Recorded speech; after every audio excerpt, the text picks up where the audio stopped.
On to the next crazy story, which is Marjorie Taylor Grenee retiring. All right, everybody, lock in. She posted this 10-minute long video yesterday on Twitter. My message to Georgia's 14th district and America. Thank you. Hi, everyone. She's what? What the fuck is happening? I've always represented the common American man and woman as a member of the House of Representatives, which is why I've always been despised in Washington, D.C., and just never fit in. Americans are used by the political industrial complex. Well, she never fit in the buildings because she was a Titan, but that's besides the point. Of both political parties, election cycle after election cycle, in order to elect whichever side can convince Americans to hate the other side more. And the results are always the same. No matter which way the political pendulum swings, Republican or Democrat, nothing ever gets better for the common American man or woman. True. The debt goes higher. Corporate and global interests remain Washington's sweethearts. American jobs continue to be replaced, whether it's by illegal labor or legal labor by visas or just shipped overseas. Small businesses continue to be swallowed by big corporations. Americans' hard-earned tax dollars always fund foreign wars, foreign aid, and foreign interest, and the spending power of the dollar continues to decline. The average American family can no longer survive on a single breadwinner's income, as both parents have to work in order to simply survive. And today, many in my children's generation feel hopeless for their future and don't think they will ever realize the American Literally true. dream, and that breaks my heart. I ran for Congress in 2020 and have fought every single day believing that Make America Great Again meant America first. I have one of the most conservative voting records in Congress, defending the First Amendment, Second Amendment, unborn babies, because I believe God creates life at conception, and I love to fight for the little guy. The little guy in question is literally a pea-sized creature. Oh my God. Strong, safe borders, I have fought hard for that. I've fought against COVID tyrannical insanity and mandated mass vaccinations, and I've never voted to fund foreign wars with your hard-earned tax dollars. However, with almost 1 year into our majority, the legislature has been mostly sidelined. We endured an 8-week shutdown, wrongly, resulting in the House not working for the entire time, and we are entering campaign season, which means all courage leaves and only safe campaign re-election mode is turned on in the House of Representatives.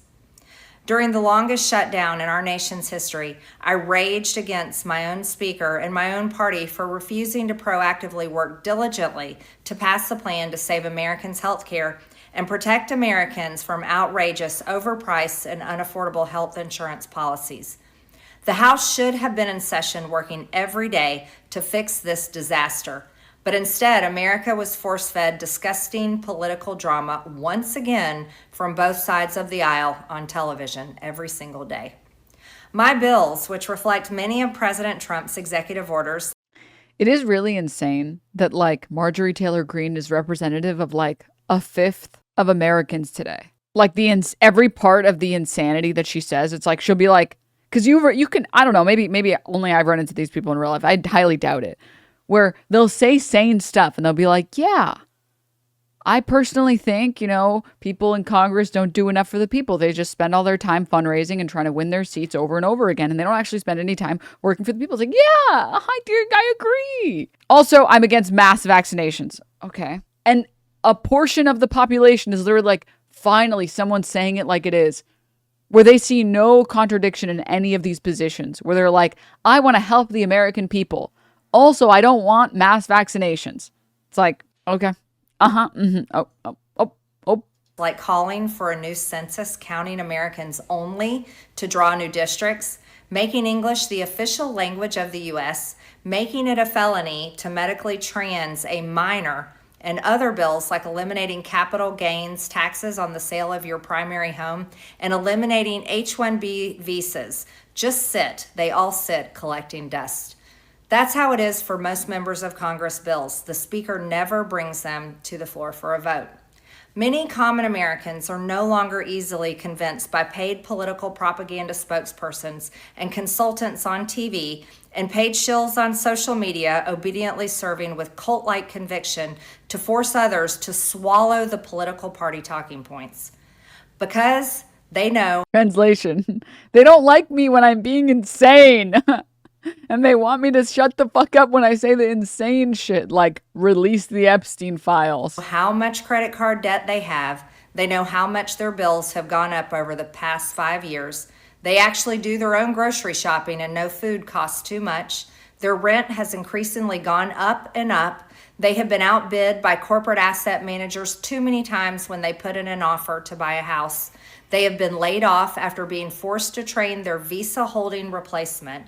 The college degree they were told to earn only left them in debt with no big six-figure salary. They see more homeless people than ever on their own community streets. They can't afford health insurance or practically any insurance, and they just aren't stupid. These are the people I represent and love because that is who all of my family and friends are, common Americans.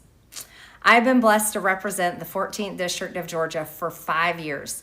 The district is filled with some of the most wonderful, kind-hearted, God-fearing, patriotic, hardworking people you will ever meet.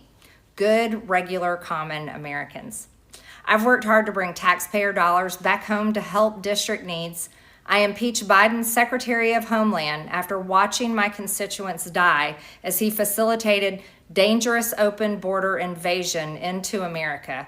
And I led the effort to defund hard-left politically biased NPR and PBS and the corrupt USAID, and I did that as chair of the... This is, by the way, why Mamdani won. You can literally see her reading the script. Well, yeah, she posted the script as well. She literally posted it. I don't think she's hiding that she's reading the script. This is why Mamdani won, because he says all the things that she's saying, but he doesn't include all the crazy shit. So he appeals to everyone. Like, I'm not joking when I say that, like, outside of the mega millionaires and billionaires and outside of the massive, like the crazy bigots, like the insane bigots that are beyond any rationality, like ignore the Nazis in the country and ignore the millionaires and billionaires. Everyone else just wants things to become more affordable. They don't really care how. They just want things to be affordable. They want to be able to get a home. They want to be able to get a job and have that job for like 40 years and then retire and have health care. That's what the majority of people want. And then I would say, like, out of those people that remain, once you remove the insane bigots that, like, they don't even care about life getting better. They just want to remove the Browns from the country. That's their policy. They know that it'll make the country worse, but they don't care. If you get those, not ignore them, if you take those out of the pool and you only respond to the relatively rational people that want society to be better for everybody else, or for themselves, and in addition, by pure happenstance, also everybody else. There's a fraction of those people that also believe in all this other crazy shit, like the mass vaccinations and the Jewish space lasers and the transing everyone. But the majority of people that want life to get better don't even care how it happens. They just want it to happen. Marjorie Taylor Grenee struggles to appeal to those people, to the normal people who, like, they hear her say Jewish space lasers and they're like, what the hell?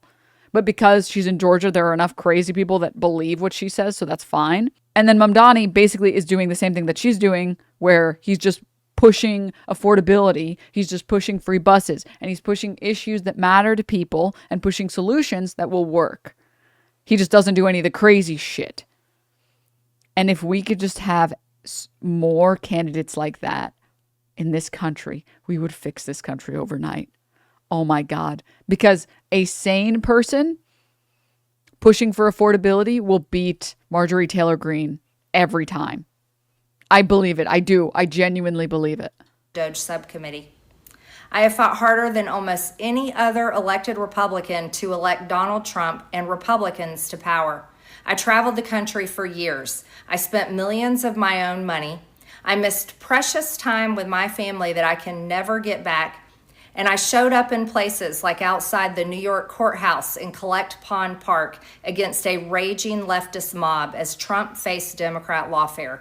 Meanwhile, most of the establishment Republicans who secretly hate him and who stabbed him in the back and never defended him against anything have all been welcomed in right after the election. And I will never forget the day I had to leave my mother's side as my father had brain surgery to remove cancerous tumors in order to fly to Washington, D.C. to defend President Trump and vote no against the Democrats' second impeachment in 2021. My poor father and my poor mother, it was way too much for all of us. Through it all, I never changed or went back on my campaign promises and only disagreed in a few areas, like my stance against H-1Bs replacing American jobs, AI state moratoriums, debt for life 50-year mortgage scams, standing strongly against all involvement in foreign wars, and demanding the release of the Epstein files. Other than that, my voting record has been solidly with my party and the president. There's something so funny about saying, I did everything that they wanted. I just wanted people to have health care, and that was too much. That's so fucking funny. Leaving the Republican Party with a bang is hilarious. Loyalty should be a two-way street. What side is she on? I don't know how many times I have to tell you guys. She's on Marjorie Taylor Greene's side. She's always been on that side. She's on her side. She thought that Republicans were on her side. Fully, completely. And she's realizing, no, there are the pedophiles, actually. Oh. Street. And we should be able to vote our conscience and represent our district's interests because our job title is literally representative. America first should mean America first and only Americans first, with no other foreign country ever being attached to America first in our halls of government. Standing up for American women who were raped at 14 years old, trafficked and used by rich, powerful men should not result in me being called. And yep, as I said, retiring right after her pension and her health care kicks in too. All Marjorie Taylor Greene, all the time. I don't know how many times I got to say it for people to believe me. It's all Marjorie Taylor Greene. All Marjorie Taylor Greene. A traitor and threatened by the President of the United States, whom I fought for. However, while yes, hurtful, my heart remains filled with joy, my life is filled with happiness, and my true convictions remain unchanged because my self-worth is not defined by a man, but instead by God who created everything in existence. It's so funny using like feminist language and then relying on conservative Catholic culture. My self-worth is not tied to a man because it's tied to God. It's like... You see, I have never valued power, titles, or attention in spite of all the wrong assumptions about me. I do not cling to those things because they are meaningless and empty traps that hold too many people in Washington. I believe in term limits and do not think Congress should be a lifelong career or an assisted living facility. My only goal and desire has ever been to hold the Republican Party accountable for the promises it makes to the American people and put America first. And I have fought against Democrats' damaging policies like the Green New Deal, wide open, deadly, unsafe border policies, and the trans agenda on children and against women. With that has brought years of non-stop, never-ending personal attacks, death threats, lawfare, ridiculous slander and lies about me that most people could never withstand even for a single day. It has been unfair and wrong, not only to me, but especially to my family, but it's been wrong to my district as well. I have too much self-respect and dignity. I love my family way too much, and I do not want my sweet district to have to endure a hurtful and hateful primary against me by the president that we all fought for, only to fight and win my election while Republicans will likely lose the midterms, and in turn be expected to defend the president against impeachment after he hatefully dumped tens of millions of dollars against me and tried to destroy me. It's all so absurd and completely unserious. I refuse to be a battered wife, hoping it all goes away and gets better. If I am cast aside by the president and the MAGA political machine and replaced by neocons, big pharma, big tech, military-industrial war complex. There's something just, like, she's so unserious, dude. I refuse to be a battered wife. Me when I'm worth like $20 million. Maybe when I'm clocking in my fucking, or cashing in my goddamn pension. Foreign leaders and the elite donor class that can never ever relate to. I hope she goes to work for the Young Turks. Did you see Jenk's tweet saying, please don't go? I would have never imagined saying this, but don't go. Stay and fight. Even though we still disagree on so many things, you were one of the very few honest people in Congress. Stay and fight. See, I personally want her to stay because I think sowing more discord between, or discourse between Republicans is good for us. It's good for the left. So I want her to stay for my nefarious purposes. But I do think the show would get 20 times more entertaining if Marjorie Taylor Greene replaced Ann Experian. Like, I do think that the ratings would go up. Real Americans, then many common Americans have been cast aside and replaced as well. There is no plan to save the world or a 4D chess game being played. When common American people realize and understand that the political industrial complex of both parties is ripping this country apart, that not one elected leader like me is able to stop Washington's machine from gradually destroying our country, and instead the reality is that they, common Americans, the people, possess the real power over Washington, then I'll be here by their side to rebuild it. Until then, I'm going back to the people that I love, to live my life to the fullest as I always have, and I look forward to a new path ahead. I'll be resigning from office with my last day being January 5th, 2026, and I look forward to seeing many of you again sometime in the future. May God bless you all, and may God bless America. Why not January 6th? Her smile scares me. It's so unnerving, dude. Oh my God, dude. I bet The View offered her a spot. God, oh my God. I do love how much discourse she sows among conservatives, though. Fuck. I don't want her to go because she's so good at making everyone mad at her. She's so good at making conservatives really mad at her. No, don't retire, please. You're so controversial. Ah, ha, ha, ha, ha. This is not the last we will see of her menacing. When are we getting our medbed cards? It's so Discord, not so discourse. Well, that's why I said so Discord first. And I was like, wait, is it discourse? I went back and forth. Say the right thing first, then correct it because I'm unsure. She has her sights set on running for Senate. I mean, I do believe that she'll run for Senate. I do believe it's possible. I think it's on the table. Oh my God. Senator, president, maybe. I'm curious, the people that think that she's going to run for president, I'm curious what their logic is behind it or their rationale behind it is. But I feel like that's a big jump. I think even she knows she can't win president. Unless her desire is like just to get even more media clout. But like she has enough, right? She'll be Tucker Carlson's VP. Stop.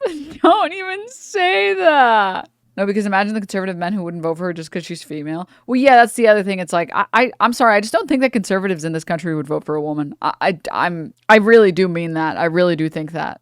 Genuinely. I just don't think conservatives would vote for a woman for president. I think a couple might, but maybe Tulsi Gabbard. Maybe. But even then, it's like, I don't know.